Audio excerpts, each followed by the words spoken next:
안녕하세요, 여러분. 가정선생님이에요. 저번 시간에 쉐어하우스랑 유니버설 주거랑 관련된 활동지는 잘 했나요?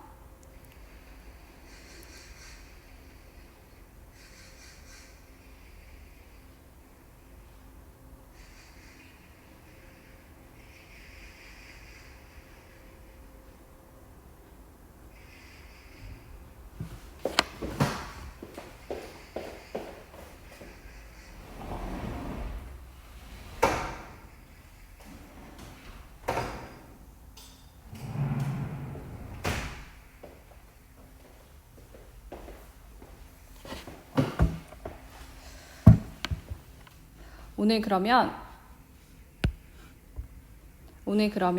쉐어하우스와 유니버설 주거에 대해서 더 자세히 한번 알아보도록 하겠습니다. 오늘은 더불어 살아가는 주생활 문화 마지막 시간인데요. 교과서는 80에서 81페이지입니다. 그래서 오늘 배운 키워드는 두 가지예요.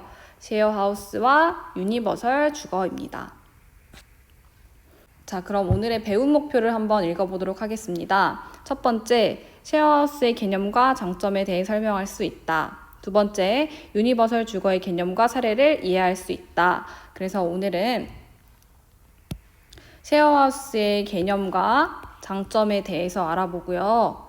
유니버설 주거의 개념과 사례, 그리고 특징에는 어떤 것들이 있는지 한번 살펴보도록 하겠습니다. 쉐어하우스가 뭘까요?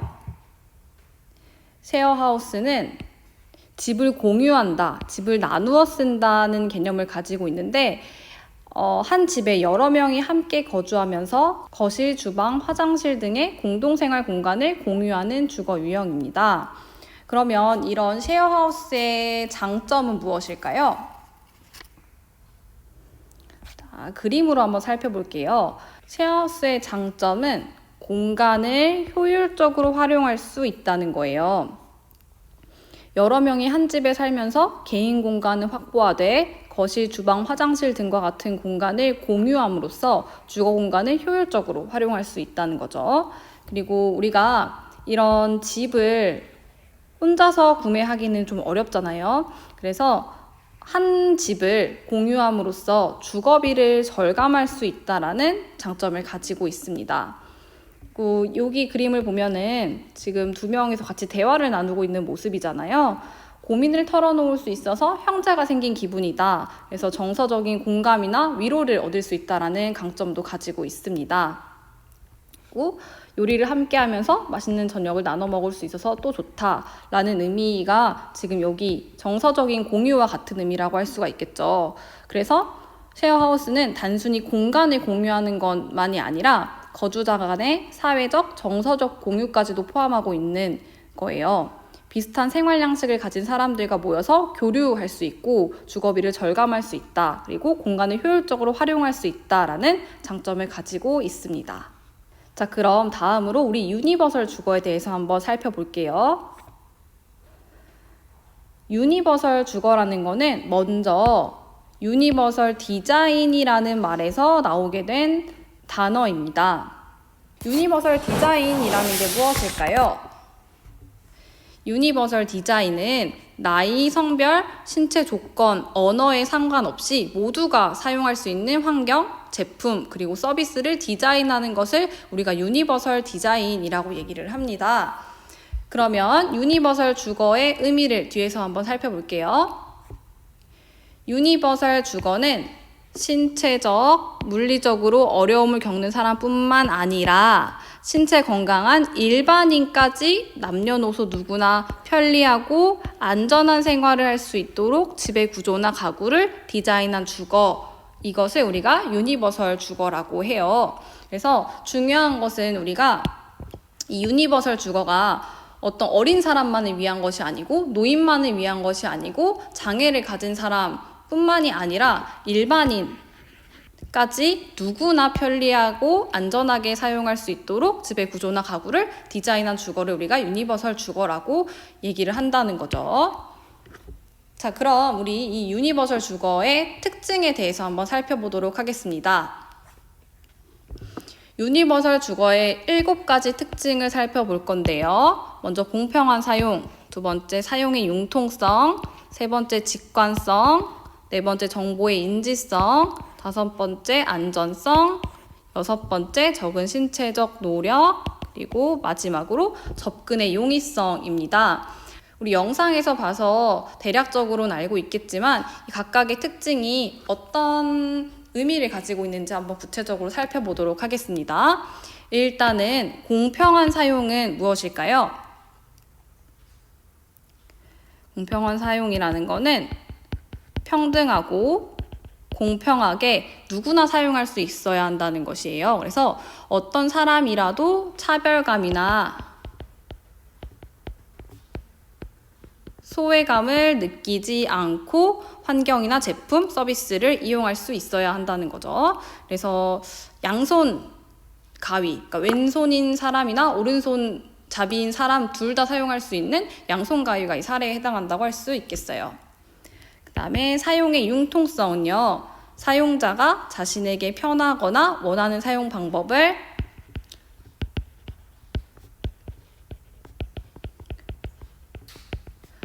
선택할 수 있어야 한다는 거예요. 그래서 예를 들면 내가 키가 작으니까 높낮이 조절이 가능한 싱크대나 수납장, 그리고 내가 휠체어를 타고 있으니까 높낮이를 조절할 수 있는 책상 같은 것이 이 사용의 융통성의 사례에 해당한다고 할 수 있겠습니다. 그리고 직관성은요, 쉽고 명쾌하게 사용할 수 있어야 한다는 거예요. 그래서 사용자의 경험이나 지식 등에 상관없이 간단하게 직관적으로 사용할 수 있어야 한다는 거예요.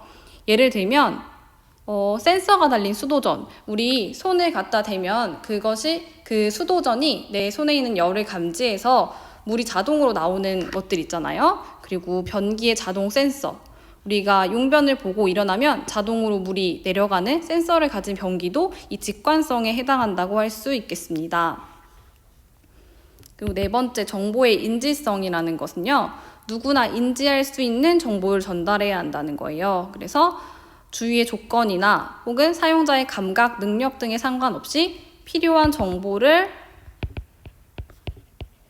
얻을 수 있도록 해야 한다는 거죠. 그래서 정수기에 물이 가득 찼을 때, 그 컵에 물이 가득 찼을 때 소리로 띵 하고 알려주는 그런 시스템도 우리 정보의 인지성의 사례라고 할 수 있겠습니다. 그리고 안전성은요, 실수나 사고를 예방할 수 있어야 되는 거예요. 그래서 실수나 사고를 미연에 방지할 수 있도록 해야 한다는 거죠. 예를 들면 화장실에서 욕조나 변기 옆에 안전 손잡이, 그리고 미끄러지지 말라고 설치하는 미끄럼 방지 타일, 그리고 우리가 뜨거운 파이프를 단열재로 감싸둔 것, 그것도 우리가 안전성의 사례에 해당한다고 할 수 있겠습니다. 그리고 여섯 번째, 적은 신체적 노력이라는 특징은요, 힘을 덜 들여서 우리가 사용할 수 있는 거예요. 사용자가 힘을 별로 들이지 않고도 편안하고도 효과적으로 환경이나 제품을 이용할 수 있다는 거죠. 힘 적게, 노력을 적게, 그래서 편안하게 사용할 수 있는 것. 그래서 우리가 동그란 손잡이보다는 레버식, 뒤에서 사진 나오겠지만 레버식 손잡이가 이 적은 신체적 노력의 사례에 해당한다고 할 수 있겠네요. 마지막 7번째, 접근의 용이성이라는 것은 넉넉한 환경을 의미해요. 사용자가 쉽게 접근할 수 있도록 하는 것. 쉽게 접근하고 이용할 수 있도록 충분한 공간이 마련되어야 한다는 거죠. 그래서 우리가 휠체어나 유모차를 끌고 가는 경우에는 계단을 사용할 수가 없잖아요. 그래서 경사로가 있는 현관 입구나 바닥에 높낮이를 없앤 문턱, 그리고 휠체어나 유모차를 타고도 이용할 수 있는 엘리베이터나 방에 충분한 공간 같은 것들이 우리 접근의 용이성의 사례라고 할 수 있겠습니다. 자, 여러분들 7가지 특징 잘 기억할 수 있겠어요? 네, 좋아요. 자, 그럼 유니버설 주거의 사례 한번 살펴볼게요. 유니버설 주거는 아까 얘기했던 것처럼 이 부분이 높낮이를 조절할 수 있는 부분인데요. 휠체어가 들어갈 수 있거나 이 부분에 휠체어가 들어갈 수 있거나 의자에 앉아서 조리할 수 있는 좌식용 싱크대가 이 유니버설 주거의 사례라고 할 수 있고요. 여기 손잡이, 안전 손잡이가 있는 화장실, 변기나 욕조에 설치할 수 있다고 했었죠. 그리고 여기 원래 문턱이 있을 텐데 이 문턱을 없앤 거예요. 높낮이를 없앤 문턱, 또 유니버설 주거의 사례라고 할 수 있고요. 그리고 이렇게 경사로가 설치되어 있는 현관도 유니버설 디자인의 사례입니다. 마지막으로 동그란 손잡이가 아니라 이렇게 길쭉하게 손에 힘이 약한 어린아이들이나 노인이나 또 손가락이 없을 수 있는 그런 장애를 가지고 있는 사람들도 편리하고 안전하게 사용할 수 있도록 이런 레버식 손잡이를 활용하는 것도 우리 유니버설 주거의 사례라고 할 수 있겠습니다. 자, 오늘 배운 내용에 대해서 정리 한번 해볼게요. 오늘은 쉐어하우스의 개념과 장점, 유니버설 주거의 개념, 특징, 사례에 대해서 살펴보았습니다. 쉐어하우스의 개념 무엇이었을까요? 네, 맞아요. 집을 공유한다, 집을 나누어 쓴다. 그래서 한 집에 여러 명이 거주하면서 거실, 주방, 화장실 등과 같은 공동생활 공간을 공유하는 주거 유형이었습니다. 이것의 장점은 무엇이었을까요? 네, 이것의 장점은 공간을 효율적으로 활용할 수 있다. 그리고 주거비를 절감할 수 있다. 그래서 부담이 적다. 고민을 털어놓을 수 있다. 매일 같이 요리를 해 먹을 수 있다. 그래서 정서적인 공유, 정서적인 지지나 위로를 얻을 수 있다라는 장점을 가지고 있었습니다. 선생님이 저번 시간에 쉐어하우스랑 관련된 과제 내줬던 거 기억하죠? 그래서 모든 반들과 소통을 하지 못하지만 다른 반이 했던 그 과제에 대한 답변을 한번 같이 보도록 할게요. 자, 지금 한 반 수업한 내용에 대해서 살펴보도록 하겠습니다. 선생님이 5, 6번만 볼 텐데요. 5번 활동지 질문이 쉐어하우스에는 공동의 규칙이 필요합니다. 내가 만약 쉐어하우스에 살게 된다면 어떤 규칙을 만들 수 있을까요? 또는 어떤 규칙이 필요할까요? 라고 선생님이 질문을 했었어요. 그래서 여러분들이 답변한 거를 한번 보면 공공시설 사용 후에 청소 안 할 시 벌칙 스티커 2개.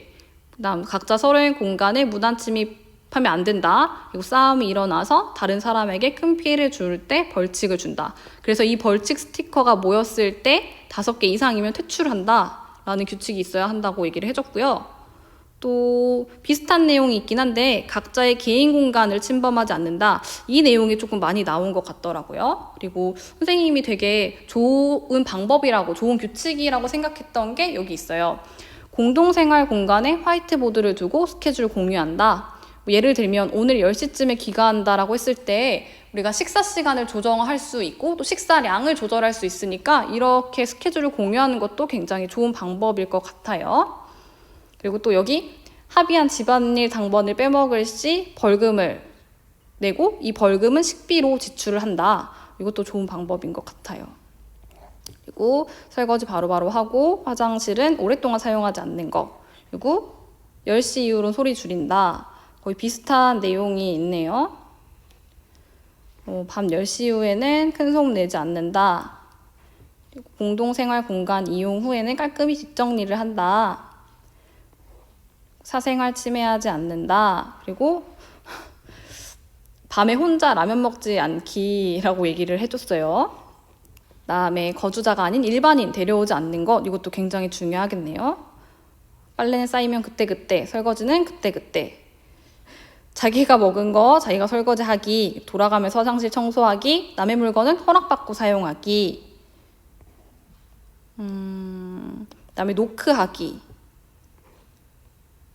반찬 허락받고 먹기, 환기 자주 시키기, 밤에 조용히 하기, 사생활 보호해주기, 집안일 돌아가면서 하기. 그리고 남의 물건 손대지 않기, 존댓말하기, 서로 싸우지 않기. 이렇게 여러분들이 공동생활 규칙을 잘 세워줬어요. 그래서 이런 걸 지키면서 쉐어하우스를 나중에 만약에 내가 쉐어하우스에 산다면 이런 규칙을 세워보면 좋을 것 같네요. 자, 그러면 다시 돌아가서 유니버설 주거의 개념, 특징, 사례를 다시 한번 되짚어 봅시다. 유니버설 주거는 무엇이었죠? 네, 맞아요. 유니버설 주거란 신체적, 물리적으로 어려움을 겪는 사람뿐만 아니라 신체 건강한 일반인까지 남녀노소 누구나 편리하고 안전한 생활을 할 수 있도록 집의 구조나 가구를 디자인한 주거를 의미했었죠. 자, 이것의 7가지 특징 무엇이었을까요? 네, 먼저 공평한 사용, 그 다음 사용의 융통성, 직관성, 정보의 인지성, 안전성, 적은 신체적 노력, 접근의 용이성이었습니다. 자, 그러면 힘을 덜 들게, 사용자가 힘을 별로 들이지 않고도 편안하고 효과적으로 환경이나 제품을 이용할 수 있어야 한다. 이것은 어떤 특징이었을까요? 네, 맞아요. 이것은 적은 신체적 노력이라는 특징이었습니다. 유니버설 주거의 사례는 어떤 것들이 있었나요? 네, 그렇죠. 휠체어가 들어갈 수 있거나 의자에 앉아서 조리할 수 있는 좌식용 싱크대, 그리고 레버식 손잡이도 있었고요. 높낮이를 없앤 문턱, 그리고 안전 손잡이가 있는 화장실, 경사로가 설치되어 있는 현관 같은 것들이 있었습니다. 자, 그럼 여러분들이 저번 시간에 답변한 내용을 한번 보도록 할게요.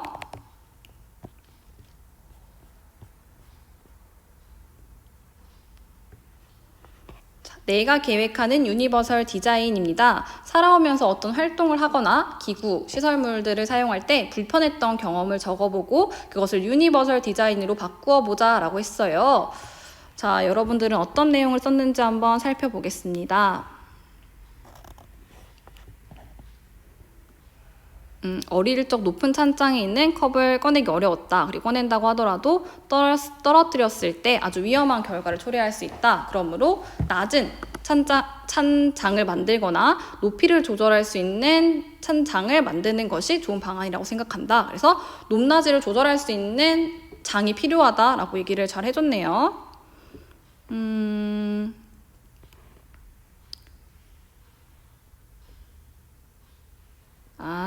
건조기에 빨래를 넣을 때 문이 스스로 닫혀서 불편했다. 스스로 닫히는 건조기에 센서를 달아서 빨래가 들어오면 열려있는 상태로 고정되고 문을 닫으면 다시 빨래를 넣기 전까지는 센서가 꺼져 있는 디자인이 필요하다고 생각한다. 그리고 세 번째, 여기 왼손잡이에 대한 내용이 나오네요. 칼을 쓸 때 단지 오른손잡이용 칼이 많잖아요. 예를 들어 답변을 해준 친구는 오른손잡이지만 칼이 오른손잡이를 위해 기울어진 것을 보고 왼손잡이를 위해 칼날이 반대로 기울어진 칼이 필요하다라고 생각한다고 잘 적어줬어요. 그리고 싱크대가 좌식이었으면 좋겠다. 좌식 싱크대로 바꾸면 휠체어를 탄 사람, 아이, 건강한 사람도 편하게 앉아서 싱크대를 이용할 수 있으니까 이런 좌식 싱크대가 필요하다고 얘기를 해줬네요. 그 지하철 계단도 얘기를 해줬고 좀 넓혔으면 좋겠다. 그리고 플러그를 뽑을 때 불편했던 경험, 그 플러그 사이에 공간을 내었으면 좋겠다. 네, 맞아요. 그래서 요즘에는 버튼을 누르면 자동으로 플러그가 뽑히는 그런 콘센트도 있더라고요. 다음 거실에 있는 탁자 높이 조절한다. 그리고 공용 화장실에서도 높이를 조절할 수 있게 바꿨으면 좋겠다. 위아래 이동이 가능한 선반을 만들었으면 좋겠다 라고 얘기를 잘 해줬네요. 자, 지금은 한 번밖에 수업을 하지 않은 상태여서 여러분들의 모든 답변을 다 선생님이 얘기해 줄 수는 없지만 다 보고 있으니까 여러분들 성실하게 답변해 줬으면 좋겠어요. 자, 우리 다음 시간에는 효율적인 주거 공간의 구성, 여기에서 주거 공간 계획 시 고려할 점, 생활 내용에 따른 존인과 동선에 대해서 배워보도록 하겠습니다. 교과서는 84페이지에서 85페이지까지의 내용이에요. 자, 자, 오늘 수업은 여기까지 하도록 하겠습니다. 오늘도 고생 많았고 다음 시간에 만나요. 안녕.